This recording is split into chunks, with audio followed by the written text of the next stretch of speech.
होला नवान्न खन CM Mamata Banerjee press meet लेदा आ नव तालातेगी अडिगान कथा राकाब केदा जहां दो सीबीआई छापामारी खन एतहब कते ईडी रेना कथा होय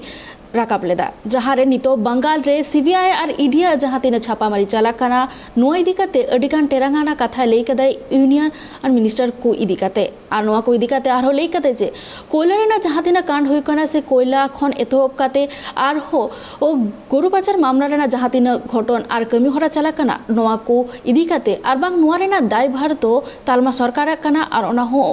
होम मिनिस्टर अमित शाह और नोआ इदी कते जहां तीन गड़ सपोहत लक्ति मेना कदा बंगाल खन गड़ सपोहत नामोक कान गया मेनखान एंतिर हो नोआ को इदी कते हो अडिगान कुकली राकाबो कना आर साथे बंगाल सरकार चेतान रे अडिगान कुकली करा कदा आर साथे हन हकु हन होचयदा किसानদের আন্দোলনেও গুলি চালিয়ে দিয়ে মারা হচ্ছে হেমন্তী তো গ্রেপ্তার হয় না সুব্রত মুখার্জি মারা গেলেন বলুন তো যখন ছবিটা দেখি না লজ্জায় লাগে আর আটকে উঠি যে লোকটা দীর্ঘদিন ধরে রাজনীতি করে সব রাজনীতিবিদ খারাপ নয় এখনো মনে রাখবেন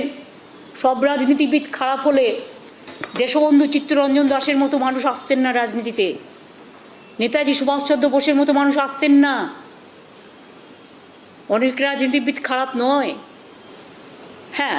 সব জায়গাতে আবার সবটা ভালো নয় 0.1% খারাপ তো সব জায়গায় থাকতে পারে আপনাদের সাংবাদিকদের মধ্যে নেই আপনারা আমাদের পরিবারের সব হিসেব চাইছেন আমরা তো হিসেব দিই ইলেকশন কমিশনকে আমরা তো ইনকাম ট্যাক্স দিই আমি তো সেদিনকে বইয়ের রয়্যালটির যে টাকা আর কোনো মাইনে তো আমি নিই না আমি তো প্রায় আপনারা একটু কাউন্ট করে দেখুন না ভারতবর্ষে কেউ করেছে কিনা আমি যে 12 লক্ষ টাকা আমি যে 1 লক্ষ টাকা করে প্রতি মাসে পেনশন পাই 7 বছর এমপি ছিলাম এই 7 বার পার্লামেন্টের 2 আমি অ্যাজ এ চিফ মিনিস্টার সব কিছু নিয়ে নিশ্চয়ই 3-3.5 লক্ষ টাকা হবে 12 বছর এক পয়সাও নিইনি কোনোদিন এক পয়সা চায়ের পর্যন্ত পয়সা নিইনি কত কোটি টাকা হলো অন্তত 5-6 কোটি টাকা তো হোয়াইট মানি হবে যে মানি আমি আমার প্রাপ্য আমি সরকারি হিসেব থেকে পাই সরকার থেকে কিন্তু আমি নিইনি আর আপনাদের কাছে আমাকে কৈফিয়ত দিতে হবে যে আমার রংটা কালো না আমার রংটা আলো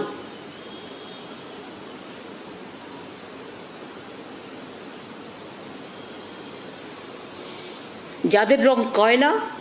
তারাই বেশি কয়লা কয়লা করে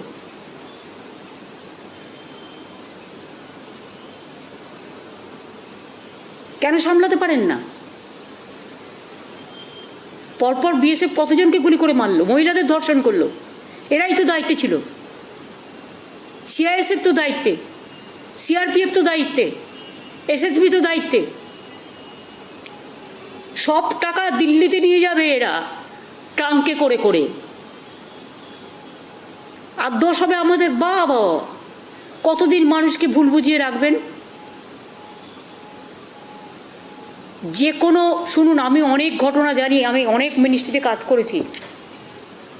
সেন্ট্রাল গভর্নমেন্ট যদি মনে করে কোনো এজেন্সিকে দিয়ে কোথাও কিছু লুকিয়ে রাখবে ছুপিয়ে রাখবে বা শো করবে বা কাউকে বদনাম করবে ওদের 1 সেকেন্ড টাকা লাগে 1 সেকেন্ড টাইম লাগে ওদের ইলেকশনের টাকা যায় কিসে ডিস্ট্রিবিউশন হয় কোথার থেকে কে ওদের হয়ে কোর্টে প্রতিদিন যোগাযোগ রাখে কেউ কেউ আবার ড্রাফটও করে দেয় সবাই হয়তো সমান নয়